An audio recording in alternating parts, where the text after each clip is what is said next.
దౌర్జన్యాలను నమ్ముకుని పాలన చేస్తున్న కూటమి ప్రభుత్వం ఎన్ని కుట్రలు చేసినా స్థానిక సంస్థల ఎన్నికల్లో వైఎస్ఆర్సీపీ జెండా ఎగురవేయడం ఖాయమన్నారు కడప ఎంపీ వైఎస్ అవినాష్ రెడ్డి, వైఎస్ఆర్సీపీ రాష్ట్ర ప్రధాన కార్యదర్శి ఎస్వి సతీష్ రెడ్డి.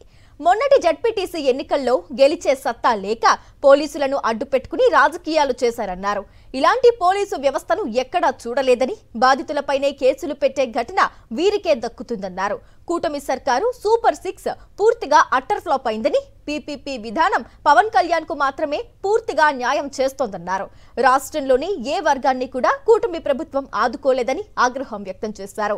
వైఎస్ఆర్ జిల్లా పులివెందుల నియోజకవర్గ కార్యకర్తల అవగాహన సదస్సులో పార్టీ శ్రేణులకు దిశానిర్దేశం చేశారు అవినాష్ రెడ్డి, సతీష్ రెడ్డి.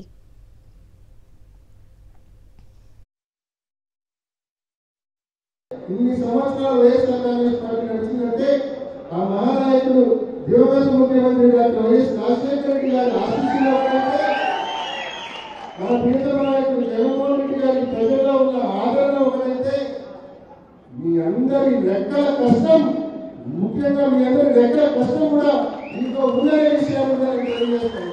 ఆరోగ్యశ్రీ ఇచ్చింది, శ్రీ ఇచ్చింది, రైతులను ఏమాత్రం పట్టించుకోవాలన్నా 3 రోజుల క్రితం జగన్మోహన్ రెడ్డి గారు మరి అధికారులను పరిశీలించారు.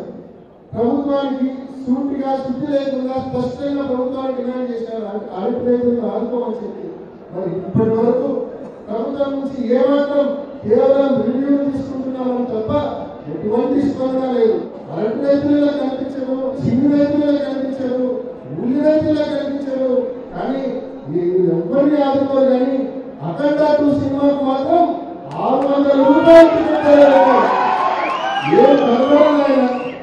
ఏం కలవాలైనా ఒక సినిమాకు 600 రూపాయలు టికెట్ ధర నియమించే విషయంలో ఈ ప్రభుత్వానికి క్షణానికి మరి జీవో ఇచ్చి వేరేసినారే. 50 ఏళ్ళకి ఇస్తాన్న పెన్షన్ ఇవ్వాలా, 18 ఏళ్ళు దాటితే ఇస్తాన్న 18 ఏళ్ళు ఇవ్వాలి.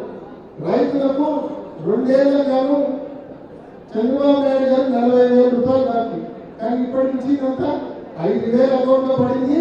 ఇంకో 5,000 బటన్ నొక్కి 10 రోజులు అయితే ఇంకా అకౌంట్లలో పడాలి. ఇది పరిస్థితి. ఇంకా ఇన్పుట్ సబ్సిడీ లేవు. ఇంకా నిరుద్యోగులకు నెలకు 3,000 ఇస్తామన్నారు. ఇప్పటికి 18 మాసాలు అవుతుంది.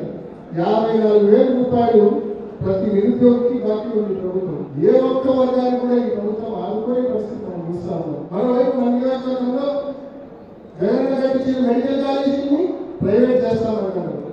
కోల్డ్ స్టోరేజ్ ను ప్రారంభించడం 25 కోట్ల రూపాయలు పెట్టి అధికారుల కోసం కోల్డ్ స్టోరేజ్ ప్రారంభించడం. ఇందాక అన్నీ చెప్పినట్టు వేపల రోడ్లను పూర్తిగా గాలి వదిలేసినారు. పిల్లలలో స్పోర్ట్స్ కాంప్లెక్స్ ఏదైతే మనం కట్టామో దాన్ని వినియోగంలో తీసుకోవాలి, దాన్ని గాలి వదిలేసినారు. మనం చేపట్టిన అన్ని మంచి కార్యక్రమాలు కూడా కనీసం మెయింటైన్ చేయలేని పరిస్థితిలో ఉంది ప్రభుత్వం. సో ప్రజల దగ్గరికి వెళ్ళి నేను ఇది చేస్తామని చెప్పి గట్టిగా ఓటు అడిగే పరిస్థితి ప్రభుత్వానికి కానీ తెలుగుదేశం పార్టీ నాయకులకు కానీ లేదు. ప్రజల దగ్గరికి వెళ్ళి ఓటు అడిగే పరిస్థితి లేదు. కాబట్టి దేన్ని నమ్ముకున్నారు? క్రైమ్ నమ్ముకున్నారు. ఆగస్టు మాసంలో ఇక్కడ ఉన్న వేపు రామన్న, కేమాద్రి, మన ఎమ్మెల్సీ రమేష్ వీళ్ళు పోతున్న వాహనం మీద ఏ రకంగా పెట్రోల్ పోసి రాళ్లతో దాడి చేసినారు, ఏ రకంగా వాళ్ళని గాయపరిచినారు మనందరికీ తెలుసు. నాకు ఈరోజు పొద్దున్నకి వస్తా ఉంటే చెప్తున్నారు, మనోళ్ళు చెప్తా ఉన్నారు. ఆ రోజు రాము మీద దాడి చేసిన వాళ్ళను, సురేష్ మీద దాడి చేసిన వాళ్ళను వాళ్ళకంట ఈ ప్రభుత్వం గన్నలు ఇస్తా ఉందంట. వాళ్ళకి ఈ డెకాయిట్ ఇంకా వాళ్ళు ఏంటి అని చెప్పి చంద్రబాబు నాయుడు గారు వాళ్ళని మెచ్చుకొని అవార్డు ఇస్తే బాగుంటుంది కాబట్టి గన్నులు ఇస్తారు. ఈ రకంగా తెలుగుదేశం పార్టీ ఈ ఊరికి కానీ ఈ రాష్ట్రానికి కానీ చేసింది ఏమీ లేదు, చెప్పుకోవడానికి ఏమీ లేదు. ఓట్లు అడిగే దమ్ము చేయడం లేదు, ఓట్లు అడిగే హక్కు లేదు. అవేమీ లేవు కాబట్టి క్రైమ్ నమ్ముకున్నారు. వాళ్ళ దగ్గర ఒక 20 మందో గలాటలు చేసే వాళ్ళు ఉన్నారు. వాళ్ళందరికీ గవర్నమెంట్ నుంచి ఇంకా ప్రోత్సహిస్తారు గలాట చేయాలని. కేవలం క్రైమ్ నమ్ముకొని ఈ నియోజకవర్గంలో కానీ రాష్ట్రంలో కానీ తెలుగుదేశం పార్టీ రాజకీయాలు చేసే పరిస్థితికి వచ్చింది. నేనే కాదు, మీలో చాలా మంది ఇంత ఘోరమైన పోలీసింగ్ ఎప్పుడు చూసినారు.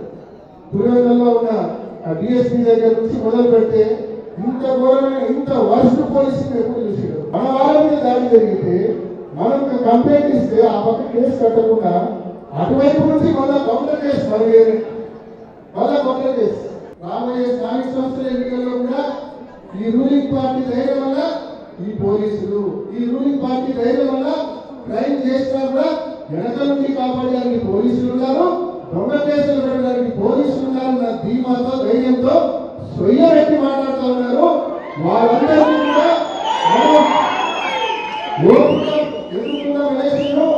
ఎలక్షన్ రోజు ఖచ్చితంగా ఢీకొడతాం. ఖచ్చితంగా ఎలక్షన్ రోజు మనమందరం కూడా జగన్మోహన్ రెడ్డి గారు ప్రతి వైఎస్ఆర్ కాంగ్రెస్ పార్టీ నాయకులు కార్యకర్త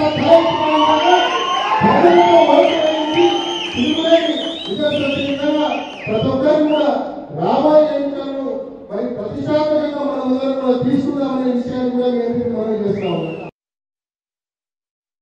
గడిచిన 18 నెలల నుంచి ఈ రాష్ట్రంలో జరిగేటువంటి పరిస్థితులు, ఈ రాష్ట్రంలో అధికారం లేకొచ్చినటువంటి పార్టీ చేసుకున్నటువంటి దురాగతాలన్నీ కూడా మనం చూస్తున్నాం.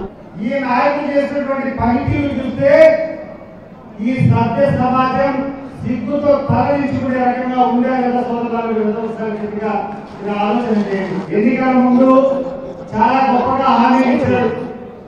143 హామీలు ఇచ్చి ఆ 143 కంటే కూడా అత్యధిక ప్రాధాన్యత సూపర్ 6 అని చెప్పి చంద్రబాబు నాయుడు గారు కానీ లేకుంటే పవన్ కళ్యాణ్ గారిని మాట్లాడినటువంటి పరిస్థితులు మీరు అందరూ కూడా చూశారు. ఈ రాష్ట్రంలో ఉన్నటువంటి ప్రజలను, ఈ రాష్ట్రంలో ఉన్నటువంటి తెలుగుదేశం పార్టీ కార్యకర్తలను ఒక్కటే ఒకటి అడుగుతున్నాను. మీరు ఇచ్చేటువంటి సూపర్ 6 ఒక్కసారి మీరు రివ్యూ చేసుకోండి. ఆ యొక్క కాంప్లీట్ ఒకసారి తీసుకోండి. సూపర్ 6 లో ప్రధానమైనటువంటి హామీ ఏదైనా ఉందంటే రాష్ట్రంలో ఉన్నటువంటి 18 సంవత్సరాలు దాటేటువంటి ప్రతి మహిళకు 1500 రూపాయల నెల ప్రకారం 18,000 రూపాయల సంవత్సరానికి ఇస్తానని చెప్పారు. ఏమమ్మా మీ వాడలో కానీ మీ ఊర్లో కానీ ఎక్కడైనా ఏ మహిళకన్నా ఒక రాగి నయా వచ్చింది అని చెప్పి నేను అడుగుతున్నా. రాదా? మరి ఈ సిగ్గు లేని ముఖ్యమంత్రి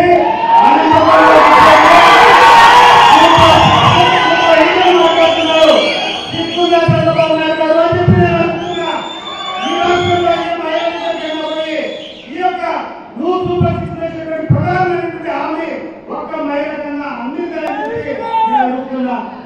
మరి అటువంటి ప్రధానమైనటువంటి హామీని మర్చిపోయి సూపర్ హిట్ అని చెప్పి ప్రచారం చేసుకుంటున్నారే. ఇంతకంటే దౌర్భాగ్యం ఈ తెలుగుదేశం పార్టీకి ఉంది అని చెప్పి నేను అడుగుతున్నాను. పీపీపీ మోడల్ అంట.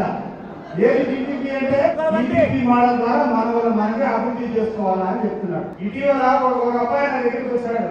అన్న ఈ పీపీపీ మోడల్ రాష్ట్రం అంతా వచ్చిందో లేదో కానీ పవన్ కళ్యాణ్ మాత్రం ఈ పీపీపీ మోడల్ ఏదయ్యా పీపీపీ మోడల్ పవన్ కళ్యాణ్ వచ్చిందంటే పవరు, ప్రోటోకాల్, ప్యాకేజ్ ఈ 3 పవన్ కళ్యాణ్ వచ్చాయి.